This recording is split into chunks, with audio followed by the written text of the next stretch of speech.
లేదండి, it is not in CR set, so not to be worried. Project పూర్తి చేస్తాండి. ఎందుకంటే మీరు చూస్తే హాస్పిటాలిటీ, రీటైల్లో maximum number of jobs create అవుతాయండి. For every rupee invested maximum number of jobs get created in these 2 sectors. అందుకే గౌరవ ముఖ్యమంత్రి గారు ఈ 5 సంవత్సరాలు 50,000 హోటల్ రూమ్స్ రావాలని మాకు డైరెక్షన్ ఇచ్చారు. జియోఎంకి డైరెక్షన్ ఇచ్చారు సార్. సో లాడ్జెస్ నుంచి 5 స్టార్ హోటల్స్ వరకు అన్ని కేటగిరీస్లో హోటల్స్ ఎట్ట తీసుకురావాలి అని మాకు డైరెక్షన్ ఇచ్చారు. దానికోసం మేము పనిచేస్తున్నాం. తిరుపతిలో కానివ్వండి, కర్నూలులో కానివ్వండి, అనంతపూర్లో కానివ్వండి, అమరావతిలో, విశాఖపట్నంలో, కాకినాడ, రాజమండ్రిలో పెద్ద ఎత్తున హోటల్స్ కూడా రాబోతున్నాయి. ఎందుకంటే ఎవ్రీ కీ యాడ్స్ జాబ్స్ అండ్ ఉద్యోగాల కల్పనే మా లక్ష్యం.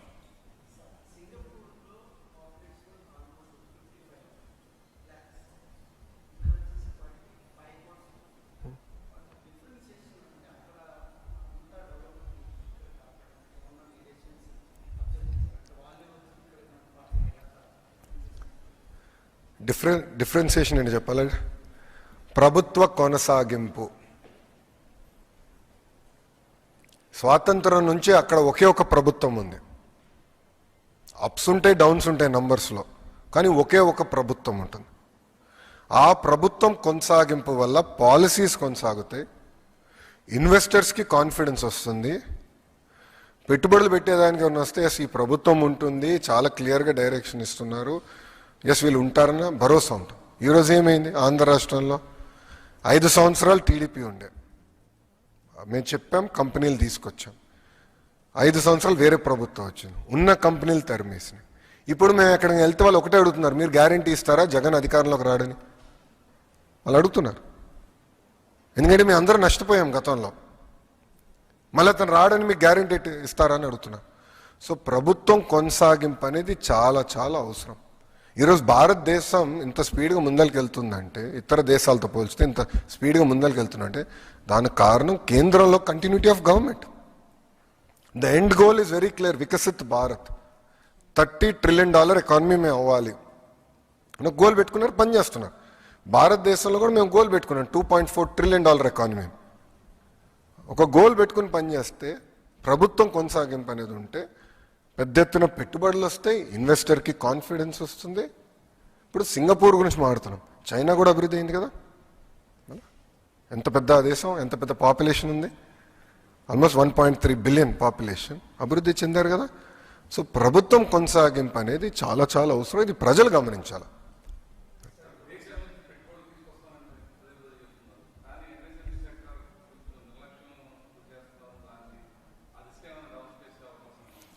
మీరు చూస్తే ఎంఎస్ఎంఈ రిజిస్ట్రేషన్స్ కూడా, కొత్త కంపెనీ రిజిస్ట్రేషన్స్లో కూడా గడిచిన అంటే 2024 ముందలతో పోల్చితే పెద్ద ఎత్తున రిజిస్ట్రేషన్స్ గత 14 నెలలు జరిగినాయి.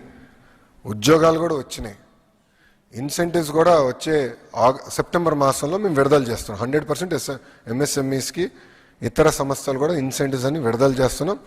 గౌరవ ముఖ్యమంత్రి గారు మమ్మల్ని చాలా స్పష్టంగా ఇన్సెంటివ్స్ పైన కూడా కొంచెం సందేహాలు ఉన్నాయి. ఎందుకంటే ప్రభుత్వ కొనసాగింపు లేదు కనుక దానివల్ల ఇబ్బందులు ఎదుర్కొన్నారు ఇన్వెస్టర్స్. దానికి ఒక మోడల్ ఏర్పాటు చేయమని మాకు కూడా చెప్పారు. అంటే ఒక గ్యారంటీ, మేము ఇన్వెస్టర్కి మేము ఇన్సెంటివ్స్ గ్యారంటీ చేస్తే అది సావరెన్ గ్యారంటీ లాగా ఉండాలి, ఒక మోడల్ వర్కౌట్ చేయండి అని మాకు చెప్పారు. అది మేము ఆల్రెడీ ఈ ట్రిప్లో టీజీ భరత్ గారు నేను డిస్కస్ చేశాము. మేము హోప్ఫుల్లీ ఇంకొక 1 మంత్లో ఒక మోడల్ తీసుకొచ్చి క్యాబినెట్కి తీసుకెళ్తాం.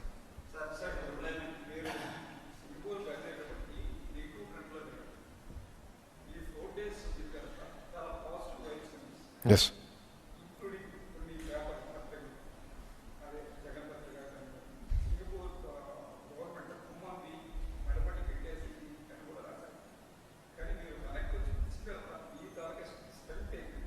అంటే మీరు చూస్తే ఒక మంత్రి గారిని కలిసిన తర్వాత ఆయన ఒక ఫేస్బుక్ పోస్ట్ పెట్టారు, 2019లో ఏకపక్షంగా ఒప్పందాలు రద్దు చేశారు అని ఆయన పెట్టారు. అధికారంలో ఎవరు ఉండేయండి అప్పుడు? వైకాపా ప్రభుత్వం కాదా? ఆయన తెలియదా ఇట్లా ఒప్పందాలు రద్దు చేస్తే ఇబ్బంది పడతామని? అంటే ఎలాంటి అనుభవం లేని వ్యక్తి, ఒక విజన్ లేని వ్యక్తి, కనీసం మంత్రిగా పనిచేయని వ్యక్తి ముఖ్యమంత్రి అవుతే ఇంత నష్టపోతాం స్వామి. ఆయన ఎంతసేపు నాకెంత నాకెంత అని ఆలోచించిన వ్యక్తి తప్ప ప్రజలకి మంచి చేద్దాం, అభివృద్ధి చేద్దాం, ఉద్యోగాలు కల్పిద్దాం, పెట్టుబడులు తీసుకొద్దాం అని ఏనాడైనా ఆలోచించలేదు. 5 సంవత్సరాలు చెప్పుకునే స్థాయి ఒక కంపెనీ వచ్చిందా మనకి? ఏనాడైనా ఆంధ్ర రాష్ట్రం గురించి ఒక్కరన్నా మాట్లాడారండి 5 సంవత్సరాలు? నేను అసూయపడేవాడండి. అరే తమిళనాడుకి వెళ్ళిపోతున్నాయి కంపెనీలు, తెలంగాణకి వెళ్ళిపోతున్నాయి కంపెనీలు, 5 సంవత్సరాలు ఇంత నష్టపోతున్నాం ఏంటని చాలా బాధపడ్డాడు. అరే ఉన్న కంపెనీలు పంపించే కదా, అమర్రాజాని పంపించే. ఇట్లనే హెరిటేజ్ని కూడా ఇబ్బంది పెడితే వాళ్ళు వెళ్ళి పక్క రాష్ట్రంలో పెట్టుబడి పెట్టారు 5 సంవత్సరాల్లో. ఇక్కడ చేయనట్లేదు. కంపెనీలు రాష్ట్రం కోసం ఆగవండి, వెళ్ళిపోతాయి. వాళ్ళు కూడా కమిట్మెంట్స్ ఉంటాయి. చంద్రబాబు నాయుడు గారు వెళ్ళి చాలా స్పష్టంగా మేము మీతో ఉన్నాం, అయిపోయింది, కలిసికట్టుగా పనిచేద్దాం, ఒక అద్భుతమైన రోడ్ మ్యాప్ ఏర్పాటు చేసుకుందాం, ఫ్రేమ్వర్క్ పెట్టుకుందాం, ఆ ఫ్రేమ్వర్క్కి కొంచెం చట్టబద్ధత కూడా కల్పిద్దాం, కలిసికట్టుగా పనిచేద్దాం, మళ్ళీ ఆగిపోయిన అభివృద్ధిని ముందరికి తీసుకెళ్దాం అని చాలా స్పష్టంగా డిస్కస్ చేశారు.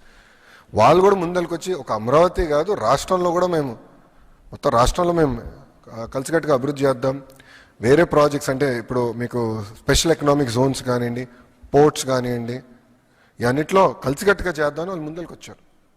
సో గతంలో అమరావతి ఉండేది, ఇప్పుడు అమరావతి కాదు, అమరావతి గురించి చేద్దాం. ఇప్పుడు వరల్డ్ బ్యాంక్ కూడా వచ్చారు, ముగ్గురు కలిసి చేద్దామని ఒప్పుకున్నాం.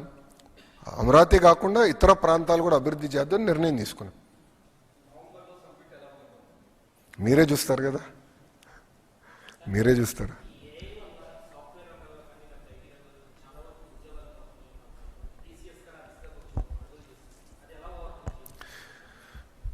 కృష్ణ, ఇప్పుడు every industrial revolution creates more jobs than the jobs it removes. Very simple logic అమ్మా. First, second, third, fourth industrial revolution చూస్తే హిస్టరీ షోస్ దట్.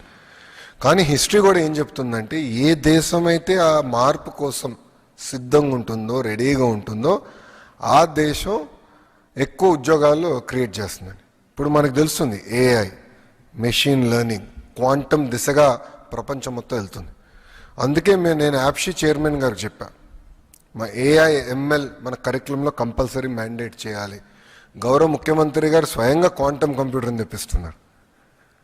సో ముందు చూపుతో ఇండస్ట్రీ ఏ డైరెక్షన్లో వెళ్తుందో గేజ్ చేసుకొని దానికి కావాల్సిన ఎకో సిస్టమ్ మొత్తం మేము క్రియేట్ చేస్తున్నాం. ఇప్పుడు 1995లో గౌరవ ముఖ్యమంత్రి గారు విజన్తో ఐటీ ఈ స్థాయికి వస్తుందని ఆనాడు ఒక్క టవర్తో మొదలైందండి ఐటీ రెవల్యూషన్, సైబర్ టవర్. ఇప్పుడు కూడా ఫోటోలు చూస్తే నిజంగానే ఆశ్చర్యం కలుగుతుంది. ఒక టవర్ ఉంటుంది, ఒక సింగిల్ రోడ్ ఉంటుంది, చుట్టుపక్కల కొండలు ఉంటాయి, కొండలు గుట్టలు ఉంటాయి.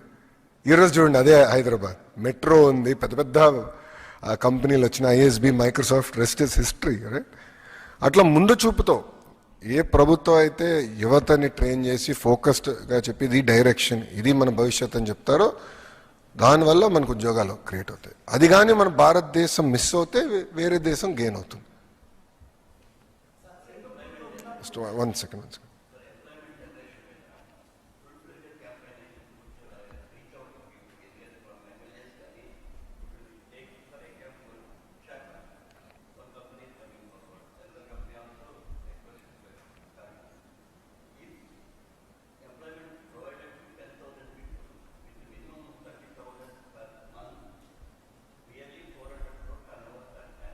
కరెక్ట్.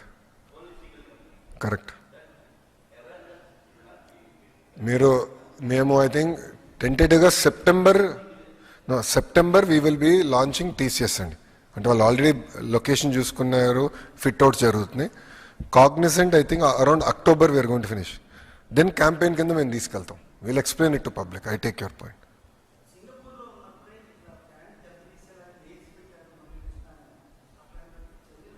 హండ్రెడ్ 100% చాలా కఠినమైన యాక్షన్ ఉంటుంది. అది మేము సీరియస్గా తీసుకుందని నిర్ణయించుకున్నాం.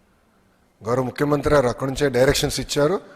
ఎవరైతే ఆంధ్ర రాష్ట్ర బ్రాండ్ని దెబ్బతీసడానికి ప్రయత్నిస్తున్నారో వాళ్ళు ఎవరిని మేము వదిలిపెట్టాం, చాలా కఠినంగా తీసుకుంటాం. ఎందుకంటే ఒక్కసారి బ్రాండ్ పోతే ఎవరు రారండి. ఇప్పుడు ఆంధ్ర రాష్ట్రం అంటే అనుభవం ఉన్న వాళ్ళు కానివ్వండి, గౌరవ ముఖ్యమంత్రి గారు తెలిసిన వాళ్ళంటే నమ్మరు. కానీ కొత్త కంపెనీ, ఒక స్టార్టప్ కంపెనీ, ఇప్పుడు ఈరోజు ఏమైంది, స్టార్టప్ కంపెనీస్ 1 బిలియన్ నుంచి 100 బిలియన్ వాల్యుయేషన్కి వెళ్ళిపోతున్నాయి. అలాంటి కంపెనీస్ పట్టుకురావాలని వాళ్ళకి డౌట్ వస్తుంది కదా, ఏంటిది ఇతర రాష్ట్రాలకు వెళ్ళాలనుకున్నప్పుడు ఈ ప్రాబ్లం లేదు, ఎందుకు ఆంధ్ర రాష్ట్రంలోనే ఏదైనా ఒక డౌట్ వస్తుంది కదమ్మా. అందుకే వీళ్ళపైన కఠినంగా వ్యవహరిస్తాం, దాంట్లో ఎలాంటి డౌట్ లేదు. We will not let them.